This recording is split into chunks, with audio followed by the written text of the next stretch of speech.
guys, you're watching Hello Crypto Kitty 2.0 with Rosie Tran. I'm here today with a very special guest. She's a hilarious comedian and also a Bitcoiner, Mona Shaikh. Mona, how are you? I am so excited and so happy to be here. Thank you so much for having me. Yeah, so you just came back from Bitcoin Miami. I want to hear your Bitcoin origin story. That's something that we love talking about on the podcast. It's like, how did you go down the rabbit hole and become a Bitcoiner? How did I get orange pilled? Um, Is that what it's called, orange pill? yeah, that's called going to orange Oh pilled. my God, Yeah, I didn't know that.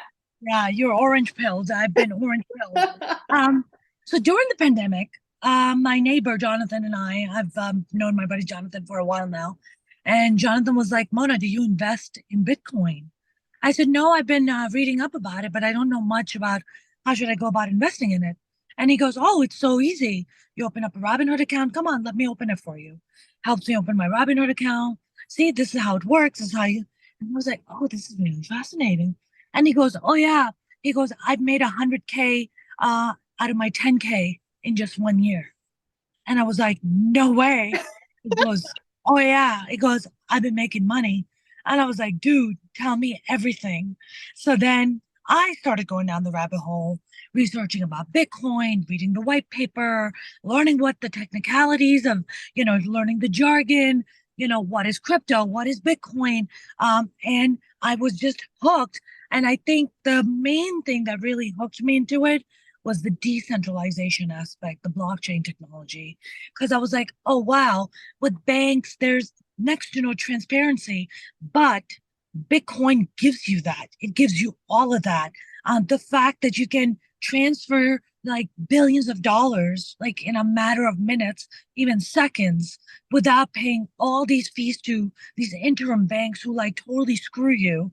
The fact that, we know if you've been, I'm a former finance girl. I used to work on the trading floor in New York City. So I saw firsthand, when the market crashed in 2008, I saw how people went out of business. I saw the kind of carnage that it caused. And I was like, wow, Bitcoin is truly the answer to all the bullshit that banks have been pulling off for years and years and continue to pull off. And that's my origin story of getting orange pilled, and the rest is history. And then I kind of was like, I started talking to other friends about it. So I was like, holy shit, do you invest in Bitcoin? Do you invest in crypto? Do you know about it? They're like, oh, it's so iffy, it's so high risk. And I was like, yes, it is because it's fairly new, but I promise you, like, this is the future. But then I started going to all these like crypto Mondays and crypto Tuesdays and like just mingling the community and learning from people who were, of course, a lot more well versed than I was, and really just began to learn the value of NFTs and what big role they play for artists like you and I. The kind of power that it gives us to control our own content, to put a price tag on it the way we want to put a price tag.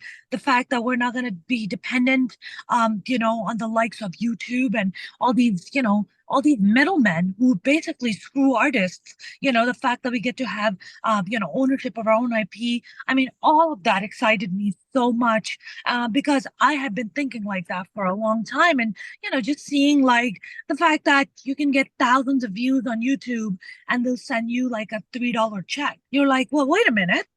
How did you get to determine what my content is worth? Like, why do you get to determine that?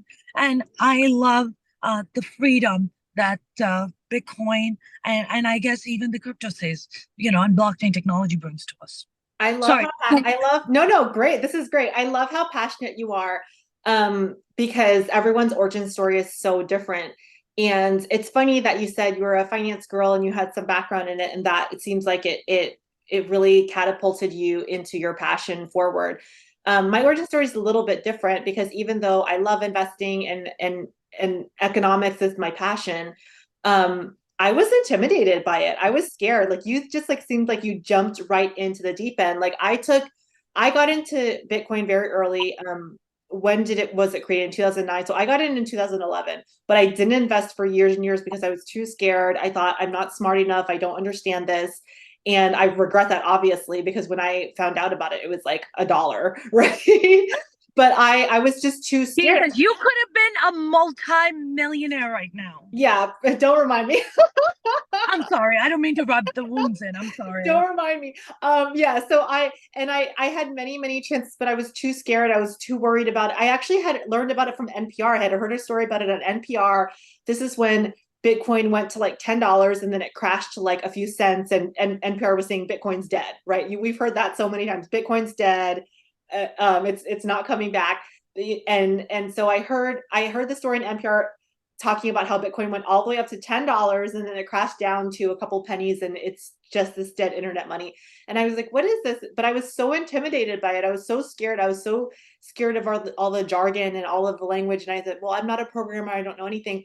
But I love that you just like jumped into the deep end and got yourself educated and learned about it. I think that's amazing. And I think one of the things that's so important is that we need more minorities and we need more women in the crypto space, because right now there there are a lot of crypto bros, and I think that scares people off, even though the people that gain to benefit the most from it are people that are disenfranchised, because like you said, you can create an NFT, you can own that IP, you can own that chain of um resale of your own asset.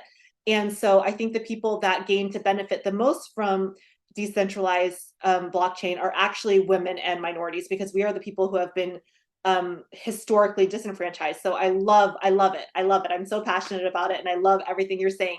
So you actually went to Bitcoin Miami this year and created your own Bitcoin comedy show. Like, talk about that.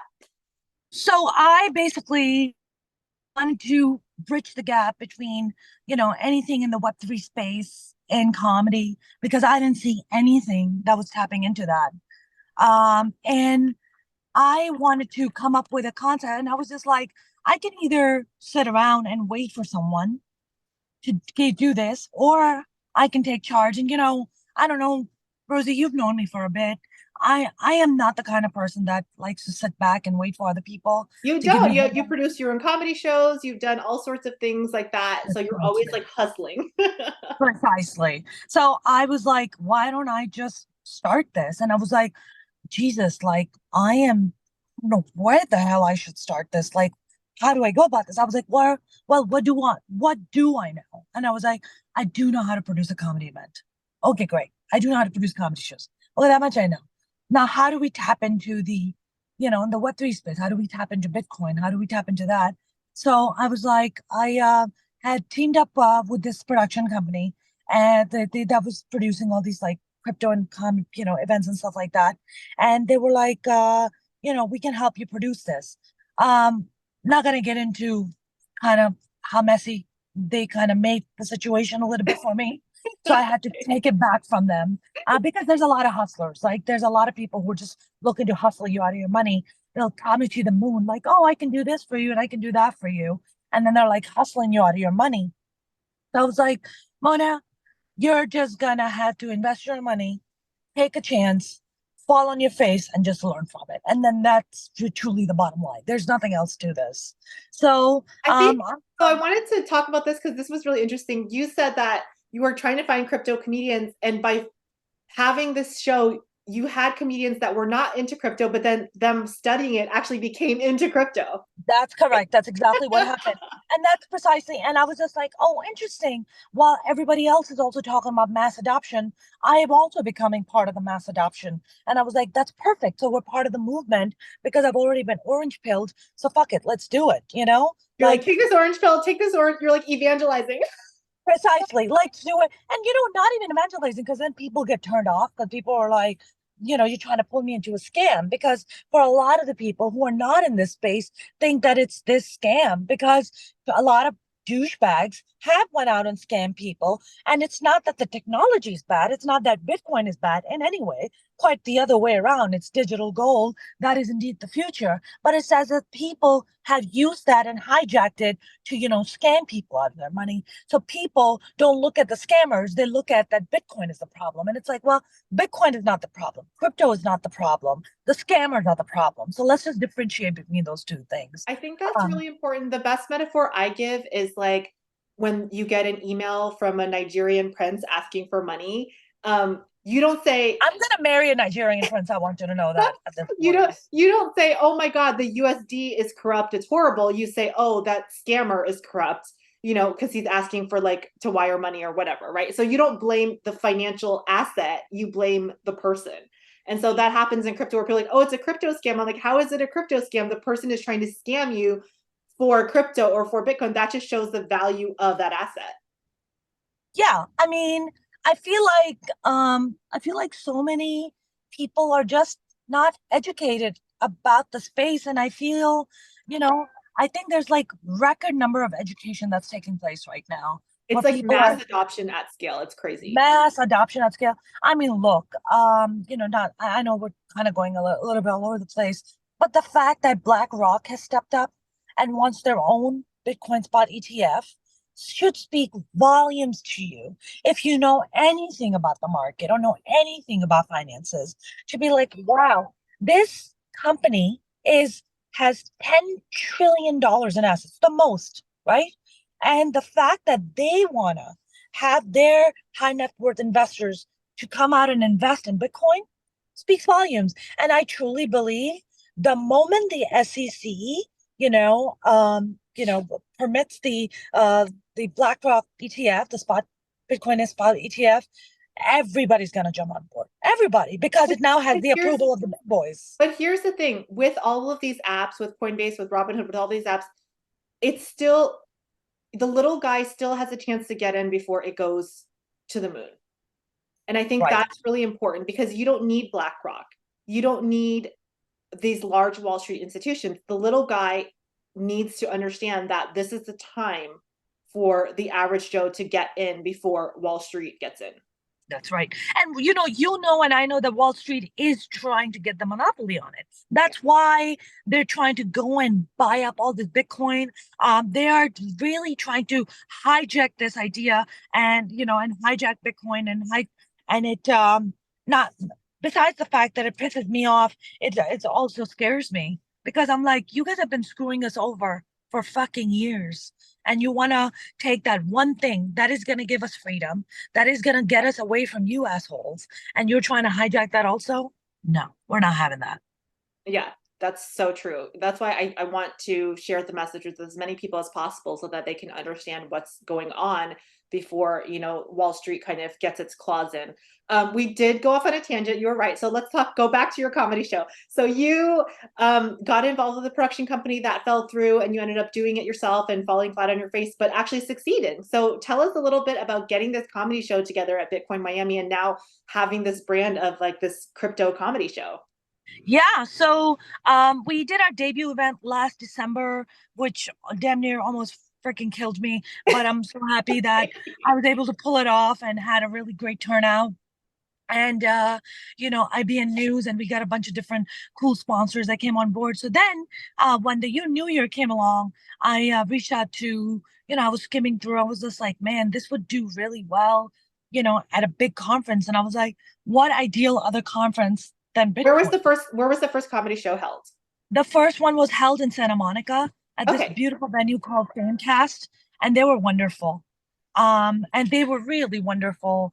They really accommodated us and helped us. So shout out to Famecast. And they've been lovely and wonderful. So I did that, and then I reached out to Bitcoin Miami. I was skimming through, and I was like, I don't know if they're gonna see my email, but let me message them anyways.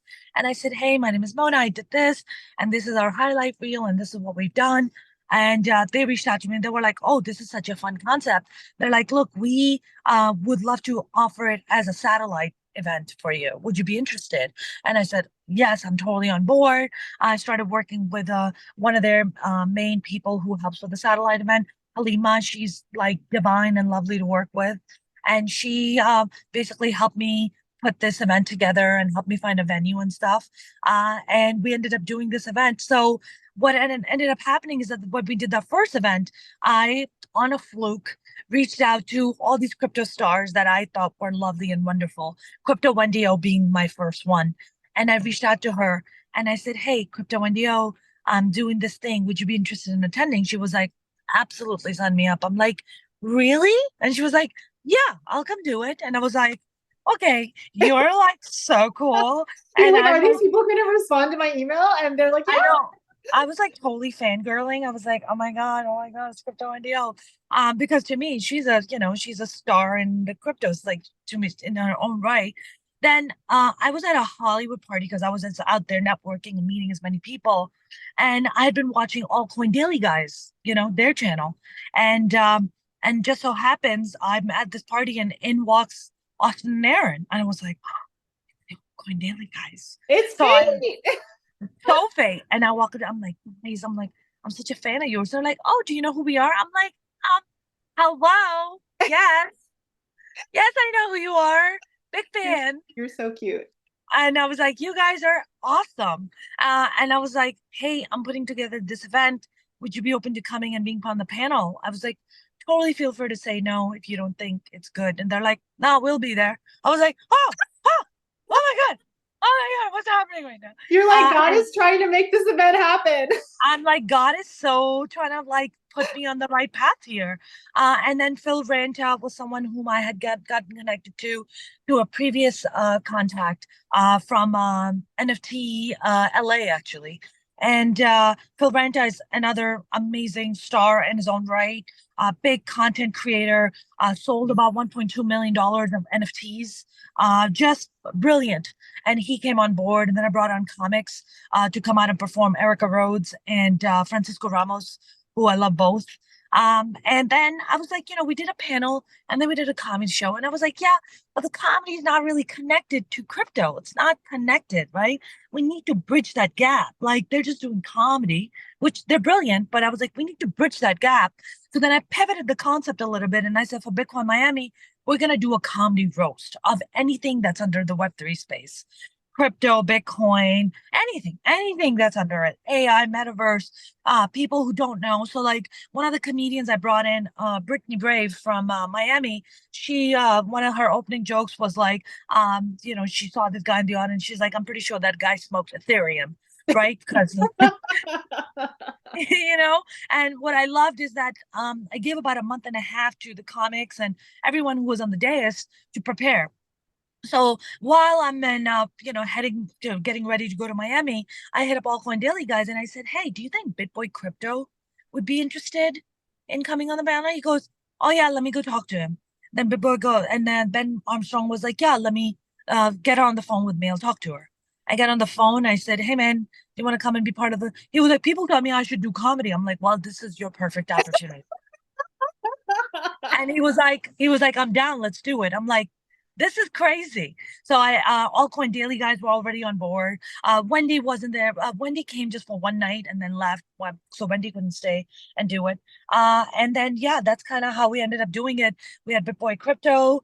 We had Allcoin Daily guys. We had the comedians from LA. We had comedians from Miami. And I think the best part was that because they took about a month and a half to write down their jokes, they basically educated themselves about the space and about what it is, and it got them intrigued and got them interested. And that's the kind of and every all the comedy was geared towards that crowd, making fun of crypto and making fun of Bitcoin and making fun of SBF, all those, and I loved that. So then we ended up truly bridging the gap, and I was like, precisely, that's exactly what I want. So now we're just building on that, and now we have our next event. So it's funny, the first time that Wendy O was in our show, Wendy, when she was getting off stage, goes, I'd love for you to roast me, Mona. And didn't think that I paid attention to what she said. And I was like, oh, I got your number, Wendy. Don't you worry. I got your number. So I came back and I was like, man, I'm in LA. There's a lot of people here like yourself, like me, who are, very, very enthusiastic and very passionate about this. And I said, why don't I just start building that community here? We've been getting very fortunate. Like that event went so well and the word got out that we have been getting offers come out to bring our event out to Tel Aviv and London and Manchester and Dubai. So yeah, so I'm very excited. So in the new year, those are all the things that we're going to plan out to go and hit up all these. My objective truly with Web3 is a joke, is to make it a premier comedy event at every major crypto and Bitcoin conference. Like that's my objective with it. But also because there's so many writers and producer and director friends who are like, the fuck is this? Like, what is that? I don't understand. It's like, great, then you just come to our comedy event. And our objective with our events is to laugh, learn, link. It's like you laugh, you have a good time, you learn something new. If you don't know, then we'll connect you to the people, and then you get to network and get to hang out with all these cool people while drinking free drinks and getting drunk. Like, what could be better? You And know? taking orange pills, drink the Kool-Aid. Drinking the Kool-Aid. So yeah, so Wendy, so I was like, all right. So I hit up Wendy and I was like, hey, I don't think you remember this, but I remember you wanting to get roasted. Are you down for that? And she was like, fuck, yes, I am. I was like, really? She's like, yeah. So we have our comedy roast coming up on Thursday, October 5th, which of course I want you to come and bring whoever you want. And it's going to be at this beautiful venue called The Kin in Venice. And it's a limited seating, it's a 100-seater. And yeah, I'm super excited about it. So That's amazing. Well, it sounds like you're definitely super passionate about crypto, Bitcoin, NFTs, and the Web3 space. And I'm so glad that your comedy show is doing well because you can, I thank think you. entertainment is really important. Um, I Yeah. think sometimes the crypto space can feel very serious and can feel very, like I said, when I first started, I was like, this is too much. I don't know anything about programming. Like, I'm scared. And I mean, obviously now I'm a crypto expert. I have a crypto podcast, but I think initially it can be very daunting. And so I think comedy is a great way to bridge that gap, in addition to what you're saying about bridging the gap, but bridging the gap because entertainment is a way for people to learn in a fun way. Yeah, precisely. And also not be intimidated. I think a lot of people are not getting in on where at the level it is now is because they're intimidated. And we want to take the spooky part out. The spooky part needs to be taken out. We need to soften it. We need to make it a very open and inviting space. People who feel intimidated, people who are like, oh my God, I'm overwhelmed by this jargon or I don't understand. It's like, that's okay. Or That's I think a fine. lot of people feel that, they don't have any money or they don't know anything about money. So it's like Right. beyond them. Or, like I said, because the space is predominantly at this time white and male, I think a lot of people feel very disconnected from it in that way. Definitely. And so I think it's very important because, like I said, the people that are going to benefit from it form the most, like right now, the countries that are benefiting it from the most are countries that have a weak currency system. That's right. Americans are actually, even though America is the hub of crypto right now and crypto technology, we're actually the least likely to adopt it as a mainstream thing because the USD is the world reserve currency. So there's a lot of resistance to crypto in the American financial space. And actually countries like Venezuela where their money is collapsing, they have a stronger need for a digital currency. And so I That's right. think that's something that people don't understand as well when they make fun of crypto, but not in a fun way like you're doing, but make fun of it as a scam or dismissive of it. It's because the USD is such a strong currency that they don't see it as a viable option. But when you're going to the grocery store in a developing country and you can't buy bread because your peso is fluctuating at such a massive amount of on a daily basis due to the massive inflation, due to the massive corruption, that's happening in Turkey, that's happening in Venezuela, that's happening in a lot of South American countries. You Yep. really see that strong desire for a decentralized world reserve That's right. currency. And so I think that that is something that is going to become more apparent, unfortunately, as the US dollar collapses for this crazy inflation. I mean, look, I think people who are paying attention are realizing like the US dollar is not backed by anything, you know. It's not, yeah. Now with the BRICS deal, the petrodollar is taking ass whooping right now, and it is fucking scary. Okay, the fact that Saudi Arabia has also jumped on it, and they're officially gonna officiate it in I think January 2024. I mean, the petrodollar has been plummeting like crazy, and it will continue to plummet until we get our acts together and really step up and adopt Bitcoin. Either as either parallel to the US dollar or the US dollar being backed by Bitcoin. Truly, like we need that. In Pakistan, for instance, I was just in Pakistan for a month this year, and the US dollar is like beating the shit out of the rupee. Like, just people can't even afford to buy fruit, Rosie. I mean, it's so So sad. bad. It's so sad. Like the abject poverty, like it's so heartbreaking. And it's not that people don't want to work. It's not that they're not hardworking. It's just that there are no jobs. 70% of the Pakistani GDP goes towards the military. 70%. Now just imagine if we did that in the US. You think we would have an infrastructure in the way we do? No, because most of the money is going towards the fucking military.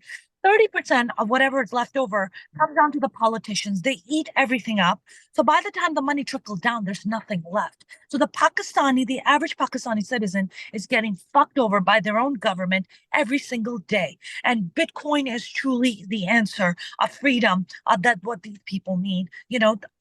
Also, there's another problem in Pakistan, which is land grabbing. It's very common in South Asia, where people, if you live abroad and you have empty land in Pakistan or even empty built out properties, people come and squat, they make fake documents, they pay people off and claim that property is theirs. So we're going through that. So blockchain technology would be so essential in really resolving that issue when it The comes smart to, contracts. yeah, Yeah, exactly. you can have that smart contract, that ledger is there, it's public for everyone to see. Precisely. You can record title and everything is crystal clear and it's not some fake document. It's very transparent. Precisely. We have to go, unfortunately, but tell people how they can find you on social media and support you and support your brand. Yeah, thank you so much, Rosie. This has been so lovely and wonderful. So they can our website is officially up. It's web3isajoke.io. And you can go there and you can check out all our previous events. Are your shows going to Um, be satellite going forward so people can watch remotely or no? yeah, we're working on that. I would love to have it like live stream where people can.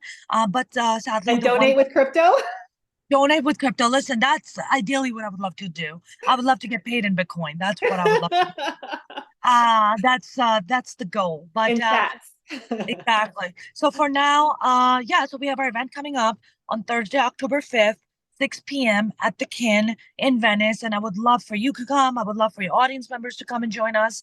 It's going to be amazing. And Crypto Wendy O is going to stay for the entire evening. She's going to mingle. She's going to get roasted. We have an amazing lineup. Ben Glebe is going to be on the roast. Bill Dawes is going to be on the roast. Kelsey Lane, Tony Bartoloni.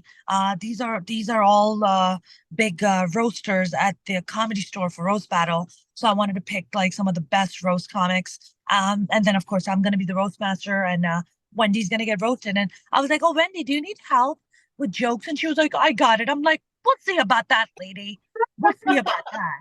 Okay, so the website again is web3isajoke.io. So, yep. And you can follow us on Instagram also at Web3 is a joke.